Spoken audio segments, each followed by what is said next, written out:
All right, we back. Mercy Sports Talk. We in the building. If you didn't know the news, I'll link the article in the description supporting what I'm saying. Le'Veon Bell will not be hit with the transition tag or the traditional franchise tag again because when he sat out last year, that still counted as a franchise tag year. You know what I'm saying? Or a year, or the following year, he gets the next biggest payday for the franchise tag. So Pittsburgh Steelers are going to let him walk. His team found that loophole. That's why he sat out the entire year. I appreciate everybody for checking in. Motor City Sports Talk. Let's chop it up. And how does Motor City Sports Talk family, Detroit, Lion fans in general feel about Le'Veon Bell, Kerryon Johnson, Backfield? You know what I'm saying? Don't forget, Kerryon Johnson is still on a doable rookie contract right now. There's still some talks about his durability. Bob Quinn said he needs to work on his durability. He really identified him as a slasher, complementary back to a bigger back, and as you see last year as a backfield by committee. So he really doesn't look at Kerryon as the workhorse, but in Auburn he was the workhorse back. Some games he touched the ball 40, damn near 50 times, wildcat catching it out the backfield, shotgun. You know, however they ran it in Auburn his last year there. You know, and at the end of the day, you're going to have to pay Le'Veon Bell. But what if Le'Veon Bell don't get what he's looking for the market? It was the $17 million a year. But usually in the NFL, it's always somebody looking to pay that. And we looking at, you know, competing with Colts, which they got two good running backs. The Melvin guy, I can't remember his name. I keep forgetting his name. I'm sorry. And then they got Naheem Hines. They kind of complement each other. The Jets could be looking at a running back. At the end of the day, they don't have a quarterback. I don't rate Sam Darnold high like some of the media do. Eagles don't really have no money like that. So you're looking at Houston, you know, they looking to bring back Jadeveon Clowney. They might have to tag him. Honey Badger, free agent. Miami, they don't have a quarterback. They expect to let go Ryan Tannehill. And there'll be other teams that'll probably be looking to be bringing a running back in. You never know. Seattle, maybe they don't believe in their running back by committee, even though they rated high throughout the season with Mike Davis and Carson Jones and Rashad Penny flashing here and there. But, you know, what if it play out where the Lions can't afford, or they put priority on Le'Veon Bell? We know he was a Michigan State Spartan. I despise Sparties, but I try to stay objective on that on my channel. And I'll be having more college content this year. I'm really put in work for that as well. But, you know, just imagine, you know, how would a committee with Kerryon Johnson and Le'Veon Bell and Zach Zenner really look? You know, Kerryon and Le'Veon do have some similarities, you know, where they both can flex out into the slot and that receiver and run great routes. They didn't really, how can I say, spotlight that or highlight that with Kerryon last year because of Theoretic, and Theoretic is rumored to be out the door as well. So, that's something else to look at as well. So, like I said before, I like the idea of them complementing each other. They do some of the same. They do some similar things. Well, you know, both can catch the ball out the backfield. Both can run between the tackles. Both can bounce it out. I think probably Kerryon Johnson has a little bit more explosive speed than Le'Veon at this point in his career. You know what I'm saying? But Le'Veon is fresh, and I like it, man. You can play him on the field at the same time. You know what I'm saying? As far as you know, one could be in the slot. You know, one could be out wide, jet sweep with one of them. One could come out the backfield. You know, it's a lot of things you can do. And then once you figure in the fact that Darrell Bevell is known for running the ball a lot in Seattle with multiple running backs when he was there. Well, mainly he had some really good running backs through his tenure. He had Adrian Peterson with Minnesota. He also had Marshawn Lynch. But in Minnesota, you know, they still have, after Marshawn left, I think 1 year he was there, still had a running back by committee. He ain't really had a lot of running backs that can catch out the backfield, but I'm pretty sure he can adjust his game planning to running backs coming out the backfield. And it'll just tell you you can get him for money. You don't have to give up a draft pick, an asset. You pick up a receiver out the backfield. You see what the New Orleans Saints done. This is New Orleans Saints and Sean Payton said, you know what? I can't survive with Drew Brees dropping back 40, 40, 50 times a game. You see after that 1 year when Joe Lombardi was here and the Saints offense seemed it didn't work with us and it didn't work with the New Orleans Saints, and Joe Lombardi said pretty much Stafford was a stupid quarterback was the reason why it didn't work. But it didn't work for New Orleans that year neither. After that, New Orleans drafted Alvin Kamara. They went for a more power game offense. With Sean Payton, he just showed his ability to be versatile. And, they lined up tight end, heavy set. They went out and got Larry Warford. We know Larry Warford. Through other offensive linemen, they got Alvin Kamara. They started utilizing Mark Ingram more.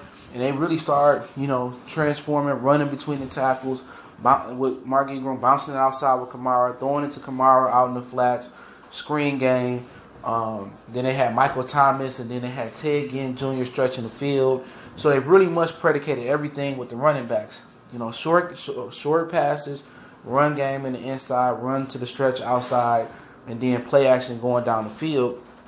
And play action going to the running backs underneath made their offense. It wasn't very complex, but it's very, very basic. We can run the ball, and if you stop the run, we could just do extended handoffs and throw it in the screen game, throw it to the flats, and we can just expose you with our running backs. And they didn't have a tight end. That's to be the next step for New Orleans, is to get a tight end that can really dominate the middle of the field. And if that happens, they wouldn't need another receiver. With Twyquan Smith, they're going to stretch the field, and the tight end will be able to kill the middle of the field. And that'll be kind of the evolution with the Lions, if they was able to bring in Le'Veon Bell, and this is a hypothetical, and they able to really dominate the run. Well, we're going to need a tight end that can dominate the middle of the field. We got the receivers, but if we got the tight end to go with these two running backs, Stafford won't have to make complex reads. And Drew Brees not making complex reads. He know where he want to go with the ball. Hey, if they covering the flats with a cover two, hey, I'm going to look at the flats. Oh, Alvin Kamara not there. I'm going to go to my second read, and I know my second read going to be there because we are establishing a run. And that's why so key Darrell Bevell was there. People are going to have to key in and respect the run for Stafford, and Stafford is going to end up having windows even when he's not doing play action after a while if they're able to establish the run with even Kerryon Johnson and Zach Zenner. But if you leave Le'Veon Bell there, have to respect the run game in between the tackles and outside the tackles. You have to respect the screen game.